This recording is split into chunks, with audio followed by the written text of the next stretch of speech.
Hey, Brian. Just on the last play of the game, what did you see? And obviously, you guys were super excited. How big of a play was that in the game?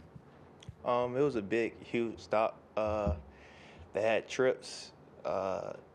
Three was on the ball. We was playing cut. We had two high safeties. I was able. It was only he. It was. I was only.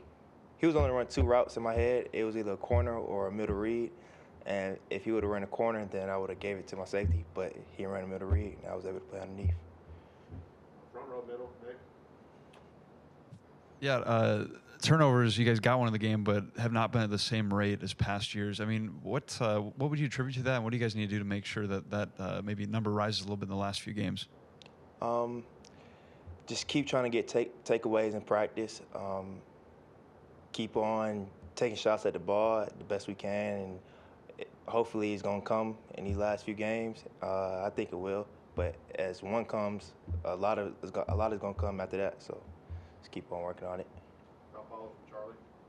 Just in practice, when you go against a guy like Tyler Harrell, Coach Saban talked about his speed a lot. How difficult is that to defend? And when he's on the field, how difficult can that be for an opposing defense? Tyler is very fast. Probably one of the fastest receivers that we have here. It's very hard to defend. Being able to go against him in practice makes us better. And just watching him really run like that is very scary for opposing defenders to guard. So. Go left side, Michael.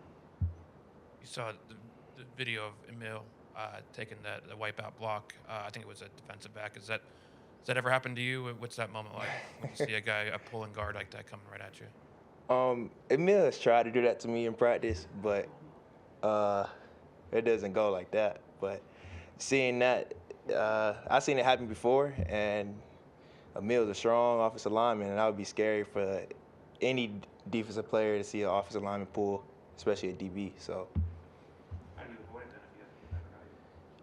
you can't avoid it. You got to go meet him. Front row, right side, Tony. Yeah, I was gonna ask something about that, but what's going through your mind in a situation like that? You're a guy that's in the slot a lot, and you might get that pulling guard. What's going on in your mind when you got somebody maybe twice as big as you running at you? Like I said, you gotta go get him before he gets you, and that's the best way to put it. It's football, so hey, stuff like that's gonna happen, and you work out for a reason. So. Any commiseraries to the Ole Miss guy that took the hit? Hey, that's Emil for you. So. Far left, Mason. We always talk about how the next man up mentality is important to maintain, but that was the case with Terroin Arnold when he had to come in for Eli Rick. So how was it kind of just seeing your teammate being able to step up and contribute to the win, after, coming in for another teammate? That was big, especially coming from Terroin. Terroin was hurt, I believe, the game before that, and seeing him get his opportunity and take advantage of his opportunity just shows that he prepares during practice and he's ready for when his name is called. So, for sure. Two more questions. Go all the way in the back, Terry. Hi, Brian. In a season like this where so many games have come down to that final play and you're able to get it done, on Saturday, just what have you learned from these games that are so close throughout this entire season? You just got to fight to the end. We work hard for a reason, and in situations like that, that's when our preparation has to kick in. So you just have to keep preparing and taking practice more seriously, so when that situation like those happen, you'll be ready for it. Last question, James, right in the middle. Just got two quick ones. On that last play, did you wind up getting like a finger? I mean, it looks like you got a little bit of the ball. Did you actually get there? Yeah, I got a little finger on it. Hopefully it would